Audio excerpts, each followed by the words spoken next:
Okay. Do the whole thing softer. Okay, let's do that.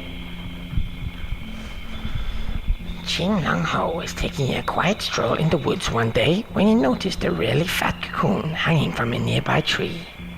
He walked up to the cocoon and quickly constructed a little cage around it using some of the surrounding foliage. Ching then nipped off home to make the necessary preparations and returned after a little while with his hair in a tight plait and his outfit bound snugly around his ankles and wrists. He stared at the big dog butterfly with wide eyes and then opened the little door on the cage as gently as possible. The butterfly hesitated briefly and then suddenly fluttered away into the distance, causing Ching to take a really big deep breath. He then exhaled completely and burst after it, waving through the trees at breakneck speed. Ching was so focused on the butterfly that he failed to notice the 3 camouflaged figures moving alongside him.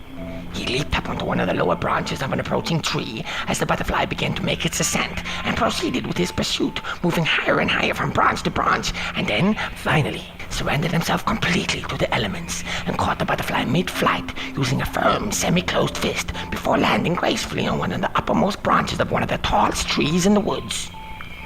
Ching heard something breathing behind him and spun around, but saw nothing. He then noticed that he was not just looking at the background, and that there, right in front of him, hung a girl covered from head to toe in some kind of strange organic armor. Thank you for noticing us, little dream walker, she said, as the armor retracted itself from around her face. We just so love being noticed.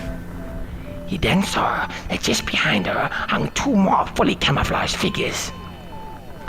The butterfly shifted slightly in Ching's calm palm. He allowed a brief moment to slip by, and then suddenly snapped his fist shut, much to their surprise. Ching then opened his mouth wide, and out of it emerged the same big dog butterfly they thought was in his fist.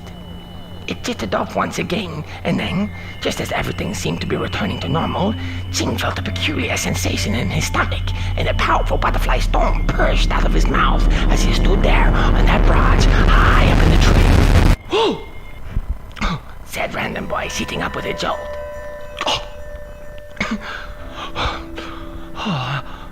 I must stop drinking hot milk before I go to bed. He smiled at his dad, who had just walked into the room. How's it, my boy? He said, ruffling Random Boy's head with an equally warm smile. Hey, I nearly bought you a set of tools to fix up your cruiser yesterday, but I think I can get them at a better price. But anyway, so I thought that counts, eh? Replied Random Boy. But I've got to shoot, Concluded his dad, getting up from the bed. Bye, Papa. Check you later, my beat. He said with a click and a wink, and was off. Let's check it.